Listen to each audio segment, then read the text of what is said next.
천사가 대답하여 이르되 나는 하나님 앞에 서 있는 가브리엘이라. 이 좋은 소식을 전하여 내게 말하라고 보내심을 받았노라. 보라, 이 일이 되는 날까지 네가 말 못하는 자가 되어 능히 말을 못하리니 이는 네가 내 말을 믿지 아니함이거니와 때가 이르면 내 말이 이루어지리라 하더라. 백성들이 사가랴를 기다리며 그가 성전 안에서 지체함을 이상히 여기더라. 그가 나와서 그들에게 말을 못하니 백성들이 그가 성전 안에서 환상을 본 줄 알았더라. 그가 몸짓으로 뜻을 표시하며 그냥 말 못하는 대로 있더니 그 직무의 날이 다 되매 집으로 돌아가니라. 이후에 그의 아내 엘리사벳이 잉태하고 5달 동안 숨어 있으며 이르되 주께서 나를 돌보시는 날에 하나님 앞에서 내 부끄러움을 없게 하시려고 이렇게 행하심이라 하더라. 6째 달에 천사 가브리엘이 하나님의 보내심을 받아 갈릴리 나사렛이란 동네에 가서 다윗의 자손 요셉이라 하는 사람과 약혼한 처녀에게 이르니 그 처녀의 이름은 마리아라. 그에게 들어가 이르되 은혜를 받은 자여 평안할지어다. 주께서 너와 함께 하시도다 하니. 아멘. 오늘 우리에게 주신 말씀은 누가복음 1장 19절로 38절입니다. 은혜를 입은 자여, 은혜를 입은 자여라는 말씀입니다.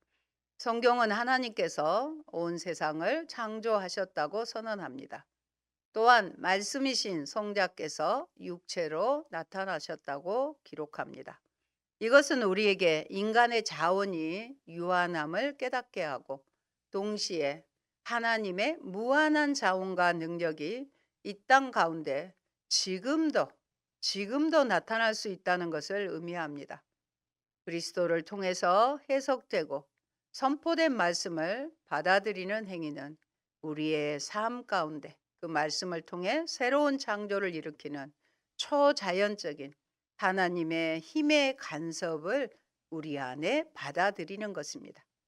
그래서 말씀을 듣고 묵상하고 또 이를 기초로 하나님 앞에서 기도하는 것은 그런 점에서 소극적인 행위가 아니라 가장 적극적인 행위이며 창조의 능력을 우리의 삶에 수용하는 것입니다. 성경 묵상이 무너질 때 결코 승리하지 못함을 봅니다. 성경 말씀은 영적 싸움에서 유일한 공격용 무기인 성령의 검이기 때문입니다.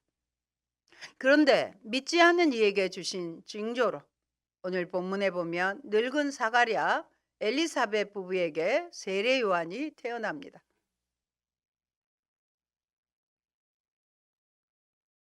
자녀 출생에 관한 천사의 말을 믿지 못한 사가랴는 급기야 벙어리가 되고 엘리사벳은 천사의 말대로 잉태됩니다. 그리고 마리아의 몸을 빌어 예수가 태어나는 스토리가 기록됩니다. 이 모두는 하나님의 은혜 입은 자에게 주시는 축복입니다. 오늘 본문의 메시지입니다. 첫째, 믿기지 않는 복음입니다. 18절 보십니다. 사가랴가 천사에게 이르되 내가 이것을 어떻게 알리요? 내가 늙고 아내도 나이가 많으니이다. 천사의 메시지를 들은 사가랴는 부부가 노년임을 말하며 의문을 제기합니다. 이에 천사는 자기의 정체를 밝히면서 보냄을 받은 이유를 말합니다. 그리고 그가 자신의 말을 믿지 아니하는 것에 대한 징계의 메시지를 전달합니다. 부부가 늙어 자연적으로 자녀를 낳을 수 없는 상태임을 감안하면 사가랴의 의문은 당연합니다. 여기에서 사가랴의 불신의 태도는 예수의 탄생을 알리는 천사의 메시지를 받아들인 마리아의 태도와 비교가 됩니다. 천사는 하나님 곁에서 시중을 드는 가브리엘로 소개합니다. 자신의 역할은 좋은 소식을 전하기에 보냄을 받았다고 말합니다. 예수 그리스도로 말미암는 구원의 소식을 전한다는 의미입니다. 믿지 않는 자에게 주신 하나님의 징조입니다. 20절도 같이 보십니다. 보라, 이 일이 되는 날까지 소리내도 좋습니다. 네가 말 못하는 자가 되어 능히 말을 못하리니 이는 네가 내 말을 믿지 아니함이거니와 때가 이르면 내 말이 이루어지리라 하더라.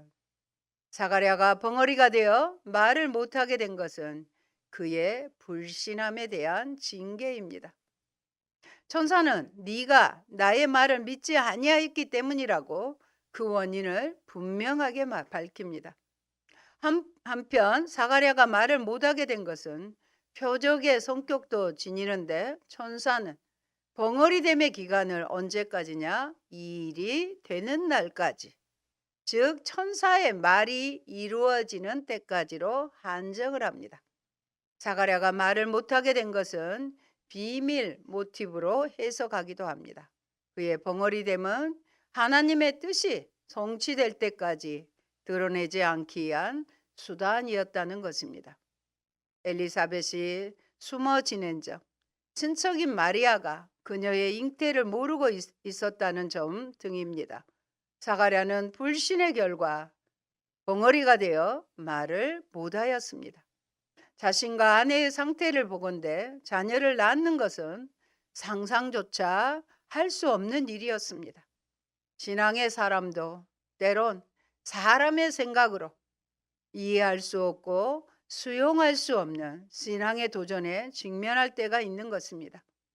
그러한 도전 앞에서 우리는 믿음의 눈을 열어 하나님을 바라보고 그의 뜻을 겸허하게 받아들이는 지혜가 필요합니다.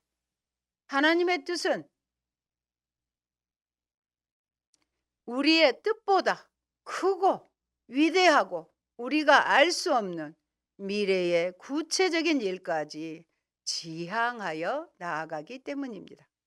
믿음은 그 뜻을 받아들이고 그 뜻 가운데서 하나님이 이루실 미래를 현재의 실제처럼 바라보게 됩니다. 지금은 아니어도 현재 일어날 것을 마치 지금 일어난 것처럼 우리가 믿음으로 바라보게 되면 낙심하지 않게 되는 것이죠. 그러므로 히브리서 저자는 믿음이 바라는 것들에 대한 보장을 받고 보지 못한 것들에 대한 확증을 얻는다고 말합니다. 히브리서 11장 1절 다 같이 아시죠? 암송해 볼까요? 믿음은 바라는 것들의 실상이요 보이지 않는 것의 증거라고 말씀합니다. 그래서 믿음이 있어야 어떤 상황에서도 믿음이 이기네 하는 찬양도 있지 않습니까? 천사의 말대로 사가랴는 벙어리가 되어 말을 못하게 되고 성전에서 제사장의 직무를 마치고 집으로 돌아가게 됩니다. 성전 밖으로 나온 사가랴는 말을 하지 못하였으므로 백성들에게 몸짓으로 의사표시를 하였습니다. 그리하여 그들은 그가 성전에서 이상을 본 줄로 알았습니다. 이상은 신적 기원에 의한 비전으로 이해할 수 있습니다. 여러분, 사가랴에게 복음은 아직 복음이 아니었습니다. 그러나 그의 믿음 여부와 상관없이 우리의 믿음과 상관없이 하나님은 복음을 실현하십니다. 하지만 사가랴는 그 복음을 전할 수 없었습니다. 그 기쁜 소식을 전할 수 없는 것이 복음을 아는 자에게는 가장 큰 형벌일 것입니다. 알고 믿으면 전하지 않을 수 없는 놀라운 소식이 복음인 것입니다. 그러나 그런 상황 가운데서도 믿기지 않는 수태입니다. 24절, 25절을 보겠습니다. 이후에 그의 아내 엘리사벳이 잉태하고 5달 동안 숨어 있으며 이르되 주께서 나를 돌보시는 날에 사람들 앞에서 내 부끄러움을 없게 하시려고 이렇게 행하심이라 하더라. 본문은 엘리사벳의 잉태와 고백에 관한 내용입니다. 엘리사벳은 잉태하고 5달 동안 숨어 있었습니다.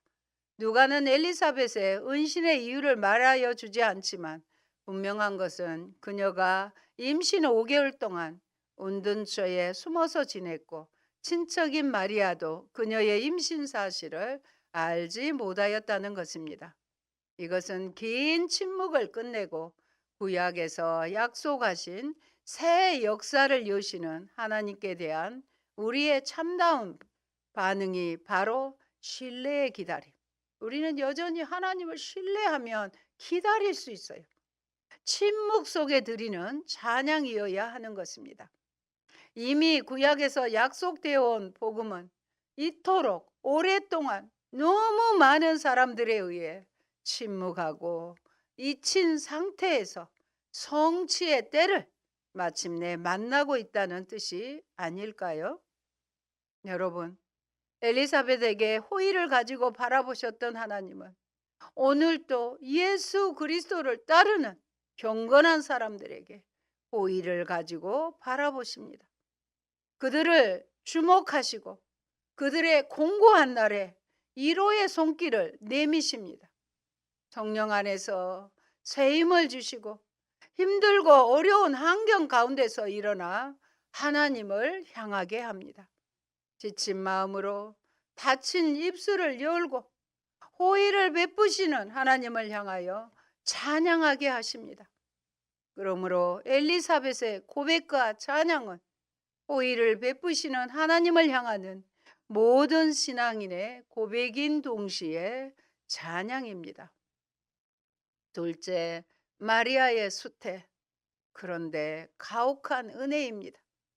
천사 가브리엘이 마리아를 방문하여 특별히 문안하고 마리아는 천사의 인사에 놀라서 궁금하게 여깁니다. 시간적인 배경은 엘리사벳이 잉태하고 6달째 되던 때입니다. 공간적인 배경은 갈릴리 나사렛 마을입니다. 천사 가브리엘이 예수의 탄생을 전하기에 마리아를 방문하던 때는 엘리사벳이 잉태하고 6달 되던 때에 일어난 일이라고 명시합니다. 그리하여 일어난 일의 사실성을 부각시키고 엘리사벳의 잉태와 마리아의 잉태를 긴밀하게 연결시킵니다. 천사는 다윗 가문에 속한 요셉과 정혼한 마리아에게 찾아갔습니다. 요셉의 가문을 밝힘으로 장차 마리아에게 잉태될 아기가 메시아임을 암시합니다. 28절은 마리아를 만난 천사의 인사 내용입니다. 그에게 들어가 이르되 은혜를 받은 자여 평안할지어다. 은혜를 받은 자여 평안할지어다. 주께서 너와 함께 하시도다 하니. 이 구절에서 은혜를 입다라는 표현은 마리아가 이미 하나님의 은혜로 선택받았음을 시사합니다. 하나님의 선택에 따라 그녀에게 주어진 은혜를 강조하는데 이 은혜는 예수의 잉태와 연결됩니다. 하나님의 은혜를 입다라는 관용적인 용어는 은혜 받을 자에 대한 하나님의 자유로운 선택을 강조합니다. 하나님은 지금도 은혜 받을 자에게 아낌없이 은혜를 베푸십니다. 하나님의 계획에 따라 그의 뜻을 이루어 갈 자에게 은혜를 베푸십니다. 그리고 주가 너와 함께 하신다. 임마누엘이라고 말씀하십니다. 하나님이 함께 하시고 능력으로 도우실 것을 기대케 하는 인사말입니다. 하나님은 그의 계획 가운데 진행되는 일을 감당할 사람과 함께 하십니다. 하나님의 뜻을 실행하는 사람과 함께 하시고 그의 능력으로 도우십니다. 마리아는 천사의 평범하지 않는 인사에 몹시 놀랐습니다. 마리아의 놀라움은 경외의 마음을 함축하는데 천사의 나타남에 놀랐던 사가랴의 경우와 동일합니다. 31절, 32절 천사의 말을 들어봅니다. 보라, 네가 잉태하여 아들을 낳으리니 그 이름을 예수라 하라. 그가 큰 자가 되고 지극히 높으신 이의 아들이라 일컬어질 것이요 주 하나님께서 그 조상 다윗의 왕위를 그에게 주시리니. 마리아는 하나님 나라의 왕, 하나님 아들이 성육신하는 통로로 쓰임받게 됩니다. 이 엄청난 구원 사건은 오직 섭리였고 은혜였습니다. 그런데 그 은혜는 정원 중인 처녀가 아이를 베야 하는 가혹한 은혜였습니다. 바온에 위험이 있었고 손가락질 당하면서도 해명하지 않고 침묵해 하는 아픔이 기다리는 은혜였습니다. 여러분, 하나님 나라에 참여하는 은혜는 늘 달콤한 초대만이 아닌 혹독한 대가가 기다리는 가혹한 은혜일 수 있습니다. 하지만 천사 가브리엘은 그 의미를 잘 설명함으로써 마리아의 마음에 확신과 용기를 주었습니다. 가혹한 은혜라고 해도 강압적인 명령으로 굴종을 요구하시기보다 인격적인 마음으로 자원하는 순종을 기대하십니다. 하나님도 늘 우리를 자원하는 마음을 기대하시는 것입니다. 약속을 성취하시는 신실한 은혜입니다. 33절 같이 보십니다. 영원히 야곱의 집을 왕으로 다스리실 것이며 그 나라가 무궁하리라. 마리아에게서 예수를 낳게 하심으로 마리아를 통해 이루실 하나님 나라의 약속을 성취하실 것입니다. 예수님은 아브라함에게 주셨던 언약의 씨이며 다윗에게 약속하신 대로 영원히 그의 왕권이 견고한 나라를 이루실 하나님의 아들이십니다. 낳게 될 아들을 다윗의 왕권과 연결함으로 그 아들이 메시아가 될 것임을 시사합니다. 하나님 나라의 약속이 본래 의도를 따라 성취되기 시작한 것입니다. 그것이 말씀의 권능입니다. 하나님의 말씀은 사라지지 않고 쇠하지 않습니다. 사건이 되고 역사가 됩니다. 반드시 그 말씀하신 것을 창조하십니다. 엘리사벳의 소망 없는 태에 생명을 창조하신 하나님의 말씀은 능히 결혼하지 않는 여인 마리아의 몸에도 생명을 담을 수 있었습니다. 그 동일하신 말씀이 죄와 사망이 장악했던 우리의 삶 역시 빛과 생명으로 바꿀 수 있습니다. 우리 믿음에는 한계가 있을지 몰라도 하나님의 말씀에는 한계가 없습니다. 셋째, 약속을 믿는 신실한 믿음입니다. 마리아와 천사는 예수 출생에 관한 대화를 계속합니다. 34절도 봅니다. 마리아가 천사에게 말하되 나는 남자를 알지 못하니 어찌 이 일이 있으리이까. 여기에서 동사 안다는 동침하다는 뜻으로 사용이 돼요. 남자를 알지 못하니란 표현은 남자와 동침하지 아니한 처녀라는 의미입니다. 마리아는 자신이 처녀인데 어떻게 잉태할 수 있겠는가 질문을 합니다. 그러자 35절로 37절은 마리아의 의문에 대한 천사의 답변입니다. 우리도 같이 읽겠습니다. 천사가 대답하여 이르되 성령이 네게 임하시고 지극히 높으신 이의 능력이 너를 덮으시리니 이러므로 나실 바 거룩한 이는 하나님의 아들이라 일컬어지리라. 보라, 네 친족 엘리사벳도 늙어서 아들을 배었느니라. 본래 임신하지 못한다고 알려진 이가 이미 5달이 되었나니 대저 하나님의 모든 말씀은 능하지 못하심이 없느니라. 아멘. 천사는 성령이 그녀에게 임하고 하나님의 능력이 그녀를 덮음으로써 그 일이 이루어질 것이라고 말하였습니다. 마리아에게 처녀의 잉태를 가능케 하는 근거로 성령과 하나님의 능력을 제시합니다. 예수님은 성령으로 잉태하셨습니다. 전능하신 성령께서 우리가 알지 못하는 방법으로 천지를 창조하셨듯이 그 알지 못하는 방법으로 마리아의 몸에 그리스도를 잉태케 하셨을 것입니다. 그런데 이렇게 그리스도께서 성령으로 잉태하셨다는 사실은 이 땅의 사람들과 달리 죄와는 전혀 상관없이 성별된 존재로 태어나셨다는 의미입니다. 동사 덮다는 어원적으로 그늘지게 하다의 뜻을 지닙니다. 이 동사는 구약에서 하나님의 임재와 그 백성을 보호하심과 관련하여 나타납니다. 모세는 구름이 해막을 덮고 하나님의 영광이 장막에 가득하여 개막 안으로 들어갈 수 없었습니다. 천사는 마리아에게 그 거룩한 자가 하나님의 아들이라 불릴 것이라고 말하였습니다. 천사는 처녀의 잉태에 관한 확증을 위해 엘리사벳의 임신 사실을 마리아에게 구합니다. 임신이 불가능한 엘리사벳의 잉태는 동정녀 잉태에 불과함을 생각하는 마리아에게 확실한 증거이자 표적이 되었을 것입니다. 천사는 최종적으로 마리아를 확신시키는 메시지를 전합니다. 하나님께서 불가능한 일은 없다. 아멘이죠? 그래서 전능하신 분이에요. 우리가 믿는 하나님, 불가능하신 일은 아무것도 없는 것입니다. 이 메시지는 자녀 출생을 의심한 아브라함과 사라에게 주어진 말씀과 동일합니다. 그 말씀대로 이루어졌잖아요. 100세의 아들을 낳았잖아요. 마리아는 말씀대로 자신에게 이루어질 것을 소원합니다. 이제 그녀는 천사의 메시지에 수긍하고 하나님의 뜻을 겸손하게 받아들입니다.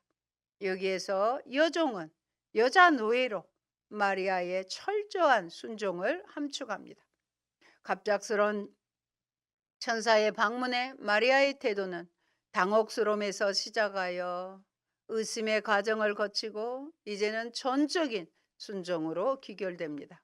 마리아는 능하신 말씀에, 전능하신 말씀에 절대 복종을 다짐하는 주의 여종이 됩니다. 그 순종이 가져올 결과까지 받아들입니다. 예수님처럼 말입니다. 예수님도 아들의 영광뿐 아니라 그 영광을 얻기까지 수반되는 고난과 죽음까지도 자기 몫으로 받아들이셨던 것처럼 마리아도 그렇게 하겠다고 고백합니다. 마지막 38절입니다. 마리아가 이르되 주의 여종이오니 주의 여종이오니 말씀대로 내게 이루어지이다 하며 천사가 떠나가니라. 믿기지 않는 하나님 나라의 복음은 믿는 자들에게만 역사하십니다. 능하신 말씀이 지금 나의 삶 속에서 그 능력의 역사를 이뤄내고 있습니까?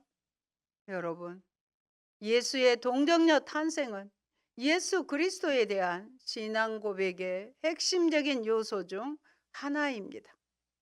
그런데 누가는 본문에서 동정녀 탄생의 확실성을 보증하는 여러 가지 자료를 제공합니다. 먼저 요셉과 마리아는 정혼한 관계로 소술하는데 당시 관습에 따르면 약혼한 자들은 결혼하기까지 엄격하게 순결을 유지하였습니다. 천사는 마리아에게 그녀가 하나님의 은혜를 입은 자라고 거듭 강조하는데 그 은혜는 동정녀의 잉태와 관련이 됩니다. 그래서 이스라엘에서는 그러죠. 결혼 후 첫날 밤을 지내고 나서 처녀의 징조가 없으면 결혼을 물렸습니다. 그리고 그 부모에게 책임을 물을 정도로 엄격했습니다. 그 여자는 죽임을 당했습니다. 이럴 정도의 상황이었다는 것을 말씀을 드립니다. 최종적으로 처녀 잉태에 대한 마리아의 질문과 그것이 성령과 하나님의 능력에 의하여 이루어질 것이라는 천사의 답변은 동정녀 탄생에 관한 결정적 증거입니다.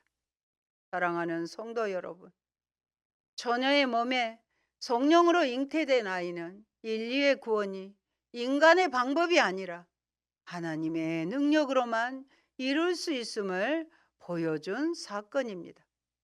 이는 또한 마리아에게서 볼 수 있듯 인간적인 이해와 범위를 넘어서서 하나님의 뜻에 대한 절대 순종을 통해 현실화한다는 것을 보여줍니다. 성도는 마리아의 순종의 자세를 본받아야 합니다. 그리스도의 동정녀 탄생 진리는 구약의 천지 창조 진리 못지않게 대단히 중요한 진리요 사실입니다. 이 진리를 부인하면 신약 성경을 부인하는 셈이 되는 것입니다. 우리는 누가의 사실에 근거한 이 증언을 굳게 믿고 신앙의 기초를 든든히 세우는 성도들이 되시기를 예수님 이름으로 축원드립니다. 아멘. 할렐루야. 고마우신 아버지, 여러 가지 믿기지 않는 상황 가운데서도 하나님의 은혜를 입은 자는 구약에서 보내실 메시아의 약속을 믿고, 또 마리아는 천사의 말을 듣고 대저 하나님의 말씀은 불가능한 것이 없나이다 고백하며 가혹한 그 은혜에 반응을 합니다.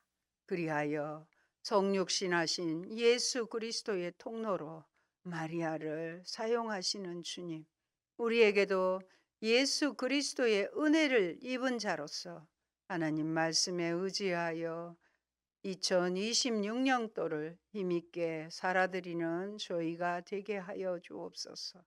하나님의 은혜를 입은 자에게는 우리를 통해서 하나님의 귀한 섭리를 반드시 펼치실 것을 믿고, 그 말씀에 마리아처럼 절대 순종의 자세로 나아가는 저희들이 되게 하옵소서. 예수님 이름으로 기도합니다. 아멘.